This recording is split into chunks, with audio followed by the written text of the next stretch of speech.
Hi everybody, this is another video for Antminer repair. If you like this content and think it has benefit to you or enjoy it, please hit the subscribe button. I try to produce these. I've got quite a few boards to replace, and so every time I work on a board or something with an Antminer, I'll try to record it. And the real purpose is to share this information. I've spent a lot of time learning how to work on this. I'm by no means an expert. Probably an expert solderer might come and say, what the heck are you doing? But I do get by. I'm able to fix some things. So that's that. Either on this video or on my channel, there's actually a PayPal address and a Bitcoin address that you can send me any donations if you find this has value to you and it's helped you out a lot. I'd appreciate it. I invested a lot in some video equipment to do this. Didn't have to, but there was a lot of information that was intriguing about, especially these particular cards. So today, we're going to talk about a T17 hashboard. And as you see, this hashboard has some marks. I've worked on this hashboard before. Don't know really what I did on it. And if you also notice, there's this note somebody wrote on this board. And I call this the garbage board because I can't read that note that somebody wrote on there. And I don't think this board has ever worked for me since I've owned it. Haven't had time to really take a look at it. It looks like I might have had a problem with probably number 6. I was probably getting 6 ASICs on it. And maybe I fixed that. And now basically the tester and the Antminers are telling me it can only find 24 ASICs. And so today we're going to go explore, see if we can find the problem. And I actually took it to the tester and I did some volt readings. And I do want to talk about how I did that. Basically, the way these boards work, this guy right here is chip 1, and this guy's chip 30. And they basically have 4 lines that go up and down toward chip 30, like this, in a snaking pattern. And on chip 30, they have 1 line that snakes back.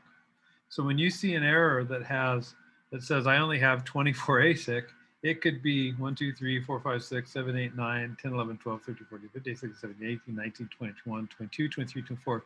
It could actually be this bank of chips, which happens to sit over the temperature sensors. So it could be forward going, or it could be 1, 2, 3, 4, 5, 6, 7, 8, 9, 10, 11, 12, 13, 14, 15, 16, 18, 19, 20, 21, 22, 24.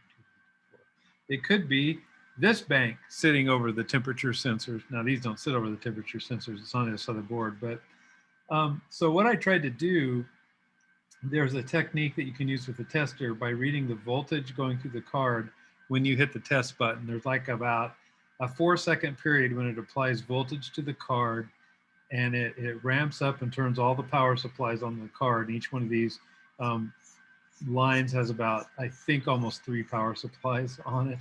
At least 2, if not 3 power supplies. Some are for 0.8, some are for 1.8 volts or 1.7 volts, basically going through here. So you can look at those parsing through, and the 4 lines go this way. You basically find out the lines coming in. Like here's a test port, and I'll get this on the microscope, but here's a test port. So you would test the voltage coming into this chip, you would test the voltage leaving this chip, then you would test the voltage coming into this chip, leaving this chip, into this chip, leaving this chip. Because if this chip's bad, it could be happening here or here, either leaving and going or leaving and going, depending on which path and which ports. And I'll try to explain those ports. I may not get heavy into the ports because I've already tested this board. And the tests were inconclusive. I saw the correct voltage going from 0 toward this end, and I saw the correct voltage going from this end to this way. So there may be something else wrong with this card because I've already fixed it once and then it moved to 24. But let's go fix 24 or see if there's solder balls or any obvious issues with the chip or anything. We'll pull off these heat sinks and we'll go to it. So I'm gonna start my soldering, not my iron, put my air gun up, and I'm kind of wrapped in some cables. And I think what we're gonna do right now, it's getting kind of old, it's great quality stuff. I think what I'm going to do now is, yeah, there we go, got it working. Because I've got this at 350, and so we're going to take my handy dandy tweezers, and we're just going to take a run through here. Then we're going to take a run back through here and pull these off. And then I'm going to switch video onto the microscope, and hopefully we can examine these. So this will take a couple of minutes to get these guys off. It almost looks like I've had this one off. See how it's a little bit crooked. So I may have been here before. I'm really woefully bad about putting these in a spreadsheet, numbering the boards, and keeping track of the maintenance I do on them. I need to start that. I need a database of the boards, basically. So we'll heat this guy up and pull him off. And you see how loose he got because he melted the solder. Now I don't like dropping because not very good to cause solder balls in there. But so I heat it up till it's soft. I don't yank on this. I just kind of keep testing it. When it moves, I pull it off. The air gun's at 350. In another video, I explained the different types of solder on chips. And I might just do a quick short video on how to take these off and put them back on and what my technique is. Boy, I'm not being very smooth right now. So we'll take this dude off. Almost looks like I've been here kind of with the solder that's on there and stuff, but I just can't remember. These bigger ones take a while to heat up.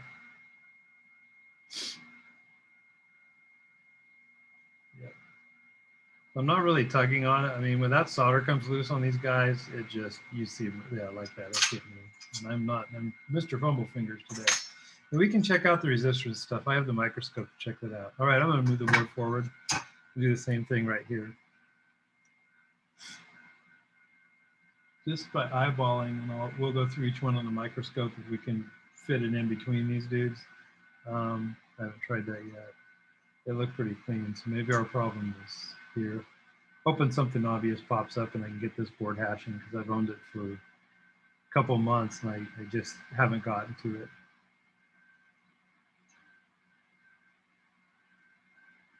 And I've had some boards that the chip won't take solder and they've put stickers on there. I'm hoping I won't run into that.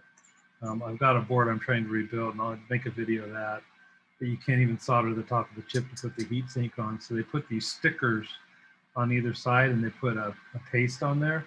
The problem is the stickers covered the chip and you couldn't see if there was a solder ball. And so basically I kind of took everything off the board and I'm kind of wondering, gee, I think I might replace the chips just because I can't put heat sinks, because I have a feeling that paste and those stickers probably aren't as long and lasting as a good solder connection. So. All right, we're almost on our last one here. We check some things out. I see a solder ball, but it almost looks like what I call is pulling the heat sink off. You never know. All right, I'm going to keep those guys cool over here, hopefully. I'm going to put my soldering gun back in my tight container here and turn it off so it starts to cool off. Excuse my arm there, I have a cable sticking up and it's starting fires here. You're getting electronics work. Okay, so let's see what we have here. I'm going to switch videos as soon as I can. Let's see if I can. I have to move this over just a touch. Sorry about that. And I'm going to turn on the microscope video. Stop that and turn on the microscope video. And let's bring this in and see what we can find. And I typically have a hard time focusing. In fact, I might remove this platter because I did that last time and it worked better. So just a second. This is on the fly video stuff here. Let's see some of my stuff down here. If I put this board down here, I think it's going to be easy to check it out. So I use a piece of metal when I do the soldering iron things because of TV. So let me see. All right, got that. So I'll turn that on. I'm not getting a video feed, so maybe this doesn't see it. Oh, it's a start. Gotcha. Okay. So where I'm at is the furthest side of the board, and I'm going to start with, let me see, this microscope. I'm going to make you disoriented for a second. Okay. Might be just a little bit kind of crazy because I'm a little bit off my game here. But the point is we're going to look at these chips.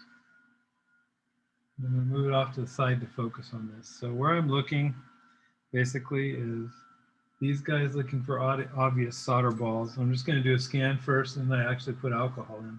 One thing I do notice, it looks kind of sketched, like I might have left some flux here, like I've been here before. I see flux here. So literally this could be a chip I transplanted, although usually my soldering jobs aren't quite as nice as this. So it could be mine, it could be not, I'm not sure. So actually that looks okay. So let's move up and look at the back side of these guys. This looks more like my soldering that I've tried, and hopefully somebody with soldering experience with these can do it. Doesn't look like there's a bunch of balls here, although a little bit. That kind of looks like a straight leg going out of here. So this feeds into, this comes after the 24th chip going forward from the chip 0. So, you know, that might be a problem. Let me come up here. I'm going to follow the path over to this guy. And those guys look pretty decent. I don't see any glaring solder balls sticking out. It looks like where I added solder to glue the chip down. So I've probably been here before. Now, that's interesting. So I can't even, I can't, excuse me. Let's get a drink of water. I can't even see the solder balls there. So I think it's time for a little bit of alcohol. See if we can open that up. So I keep alcohol and I keep Q-tips. Let's see if anything hiding in there, or maybe this chip isn't sitting right. I literally, I see a solder balls. I see solder poking out. It's really hard for me to tilt it up in the light. See if I can give this some other light with my other microscope here.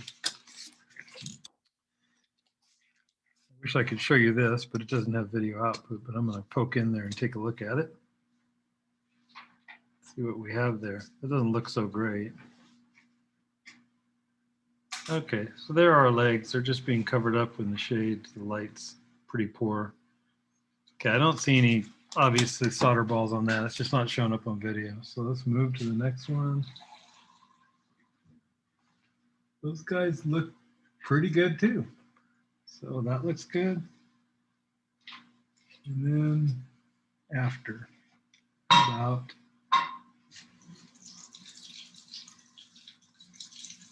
let's take a look in there. Looks pretty good to me. Looks pretty clean. I see some gray paste or something right there. You see that? I'm watching the video and I'm doing backwards, but the gray paste right there. I don't think that hurts anything. Look how fried that resistor is.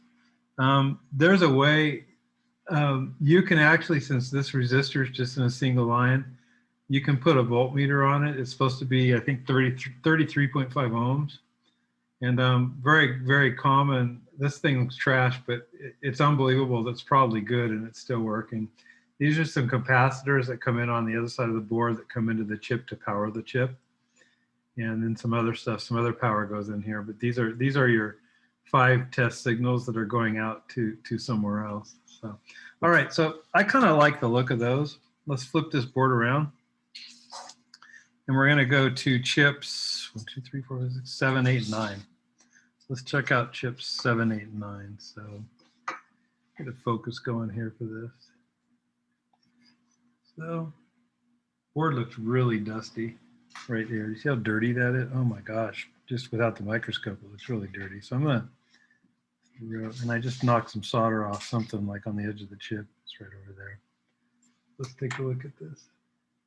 So in general, I don't see any big shiny spots glaring out in between the legs. You see that one spot on the side there?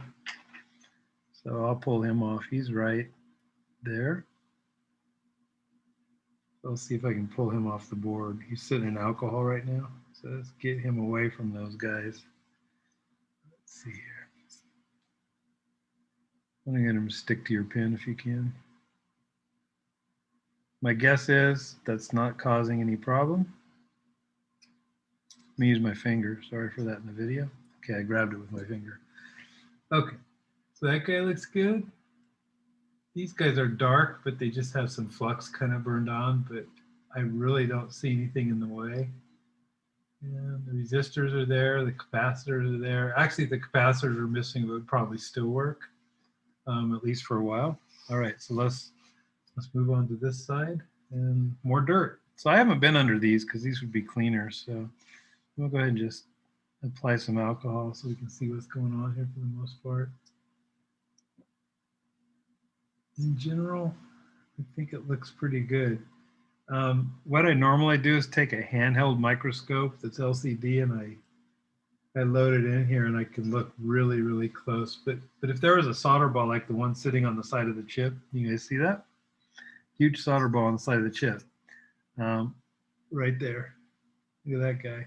Unfortunately, though, that's not stopping any of the pins of the chips from working. I don't know if the chip can be shorted out. I do know that it's not so great to have them sitting around on the board. So I'm going to probably have to use my finger on him and get him out of there because I just threw him into the pins. Let's move him out over by the resistor so I can snag him. Let me see. Where did he go? He got flicked. He's either on my needle or I'll wipe off my needle. I'll have to come back and check for him. He's a big one. So I'm going to move on. Again, it looks fairly clean. I probably did this. These guys aren't solder balls. These are where things terminate. Actually, what this is the temperature sensor lines for this chip going to the other side of the board. That's where these guys do that. So the chip sends a temperature to the temperature sensor. Only 4 chips on the board. I'll do a session on temperature sensors. So let's go look at the next one. Not bad. Not bad. I'm gonna have to check all these after by hand because I can only see what you can see on the video. Sometimes they're very blatant and you can see them. Okay, so that's the last side of the chip under the microscope. In general, to me, I see the resistors. In general, things look pretty good around here. I hadn't had these off before because of the dirt. I usually try to wipe them down with alcohol. The other side I have had off and I've messed with flux. I see some dirt. So this is the other side I'm going back to. So if you start looking at the other side, just the texture, just this mess, sticky mess. Probably some of my early days learning solder, I didn't clean the board as good. So that's what that. So no huge finds now. What I'll do now, just to help me try to identify it, is I'm gonna put my alcohol away just a second. I did run voltage tests, but I didn't run resistance checks. And I guess the repair manual from China says, hey, if the voltage is good, the chip lights up, and the resistance is good, the chip is bad. But the problem is, which chip is bad? It could be one of these 6, to tell you the truth. So I'm hoping to see something out of the ordinary here. So I'm going to flip back to overhead. And I'm going to move my microscope out of the way and turn off the light because it kind of glares. I'm going to center this board again. And we're going to talk about setting resistances and looking at resistances. So, and by the way, this is how I look. I have a digital microscope and I can really focus into the legs. Kind of hard under the light, but I can focus these. I don't know if you can see that. You can see actually how close I can see them in there. So I may take a quick look. It doesn't take me long because I don't have to do a video. I'm rather bothered that these pins on this card right here, if you look straight down on the chip, you can see this, but you can't see this. It's almost like they took the chip and mounted it a little bit sideways. That could be, it should show up in resistance, but the voltages, are like passing through. So I see a little bit of stuff there. It's a little bit dirty there. That one's okay.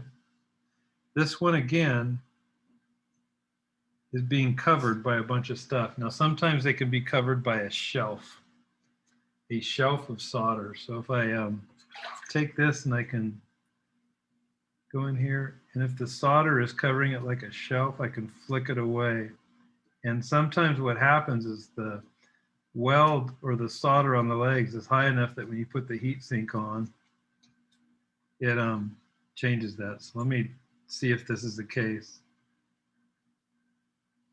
boy, all of these, it's not really the case. This chip is pretty far away from the edge. So I'll probably clean those. All right, so I'm going to show you how to test the resistance of these, especially this BM1397 chip, which is on all current miners. I think I can put this voltmeter and you guys can read it. I'm going to be upside down to your video. Sorry, it's kind of how I had to tape the camera to my light. So yeah, it's one of those things. So I'm kind of crowded in here. All right, so over on this side of the board, you'll see, and I'm sorry it's not so clear, but you'll see test ports here. There's test ports here. There's test ports on either side of the chip as it makes its way over there, and there's 5 of them. And so the way you test, there's only 2 of these guys that should show a ground. So I have this wired differently. I have a needle soldered to here. This was Zeus Mining's idea, so I followed it. I tried to get a regular sewing needle. I put it on there, and that's so you can stick in the hole, these test holes on the boards. And if you look at your boards, you'll see them. They're more apparent on the back side of the thing. But so what I do is I put the positive on top of the chip, which is pretty near ground. And then there's 5 of these things. And 2 of them, one should have about 2.5, so about 2.4 to 2.6, I think, kilo ohms. And there's one that always reads about 10, and the other should be 0. So I'll start at the top. Should be 0. That's correct. Go to the next one.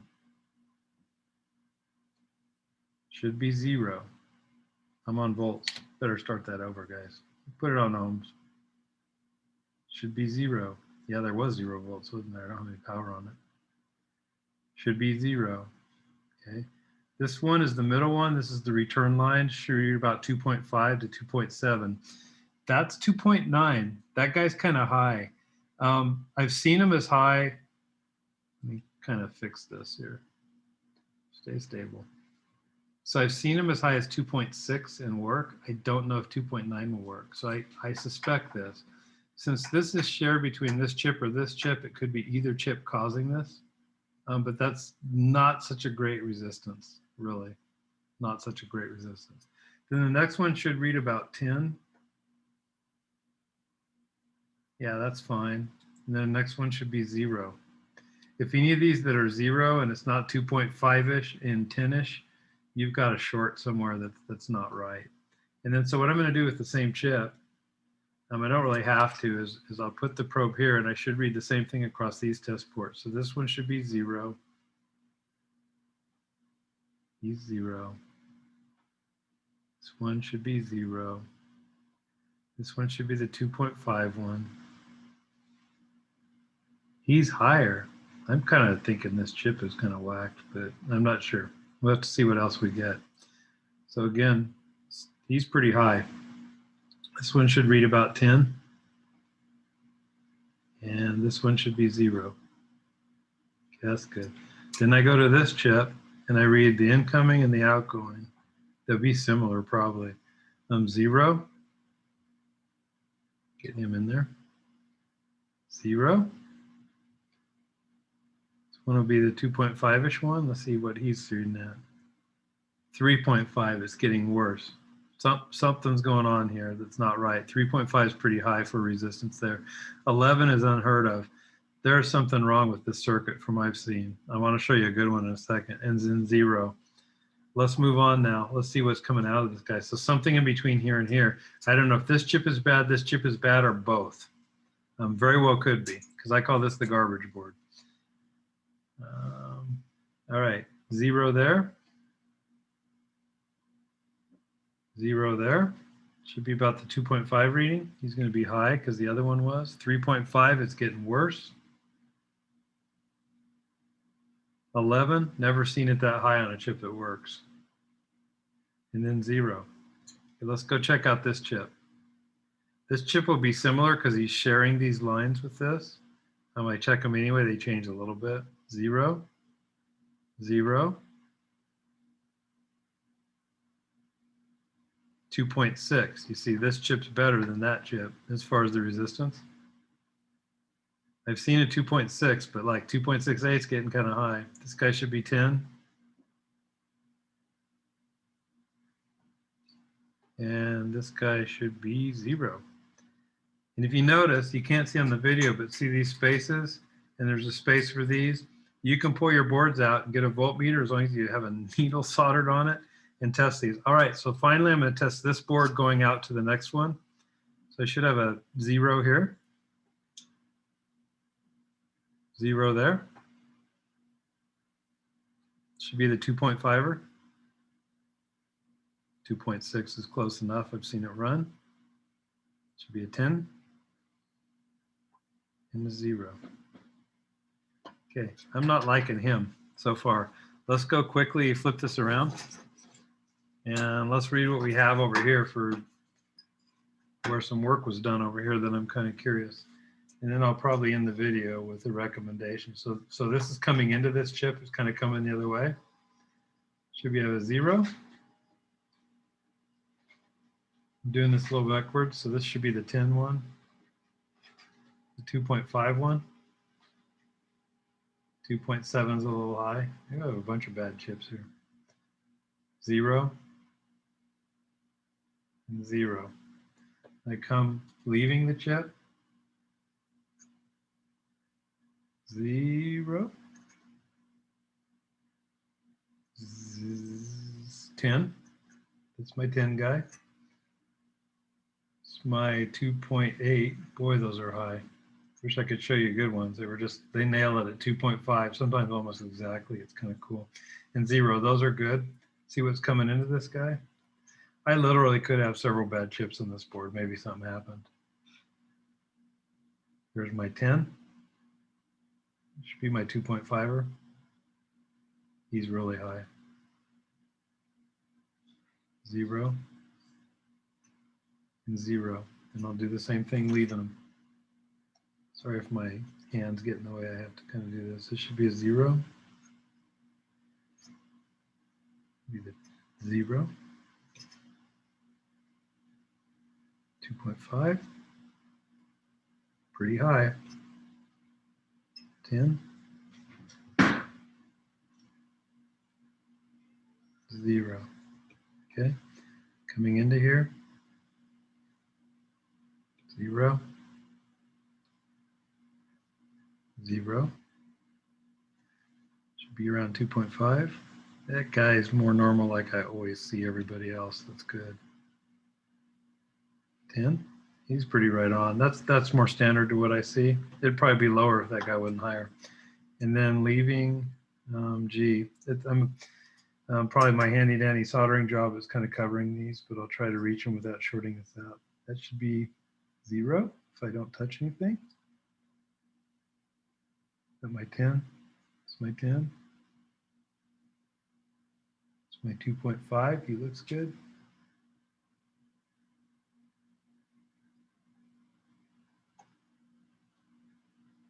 And 0. Okay. So what does that tell us? I've got some sketchiness kind of going on here, but I've got worse sketchiness going on over here. And particularly with chip number 1, 2, this would be the return trip coming back. And that 2.5 line is the line that comes back. So even though I'm getting voltage through here, the resistance on this guy isn't so great. So let's measure him one more time just to take a capture. So the middle guy, and it's actually the middle chip and the middle port. And you guys can read sideways. Hopefully you can see. No, a little backwards. This guy is reading 3.5. I'm going to have to check. I see a resistor down there, I think. It could be these are off because there's no resistor or bad resistor. And then leaving this chip, 3.5. So I really am going to take a closer look at this chip and maybe clean the legs more and examine them. So that'll be the end of the video. I just want to show you kind of what I go through. I did a similar type of thing with voltage. I test the voltage usually on this side of the board. They're easy to get to and they're labeled. Sometimes there's some in the middle. If you touch the card and didn't watch how you soldered them, there's actually like pins down through the middle of here, and you have to do it. So I think my recommendation right now for me is to take this 3.5 ohm dude, and I forget what, oh, it's this one over here. Let me see. I'm going to go through the legs and study, and I'm probably going to go through and look at every single resistor, and I can test. I'll just show you one of the tests of the resistors. They sit about 33.4, and I bought a bunch of them. You can buy 10,000 of them for $10. They're just so tiny they're hard to solder, but you can. They're actually not that bad. So I'm going to put my needle on one side of that and this probe, and hopefully I can get a connection. See, about 33.2. So that resistor's okay. All right, it's okay. You got 3 of the same way over here. They're all the 33.2s. But really what I'm concerned about is that middle test port. I know it's kind of hard to see on here, but there's these holes where you stick the needle in. It's the middle test port. It's called RO. And it's coming back down. So the 24th chip had problems on the return trip, I think. Nothing's for sure. The voltage is good, but this guy's pretty far out of whack on the resistance. Okay, so with that, I'm going to end the video. If I decide to replace this chip, I'm going to remove all of these guys, and I'm going to remove the chip, and I'll put a new chip in here. And my success has been varied on that. I will make a different video on that, on how I do that. It's pretty labor intensive, actually, and a lot of times it doesn't work. Sometimes I buy used boards and pull the chips off, and I have better luck with those guys. I don't know if that's just a blemish. So I'm going to end the video here. That'll give you some technique of identifying, but this guy is suspect to me, and this is the 24th chip. So hopefully I'll do another tag on video. These are getting kind of long.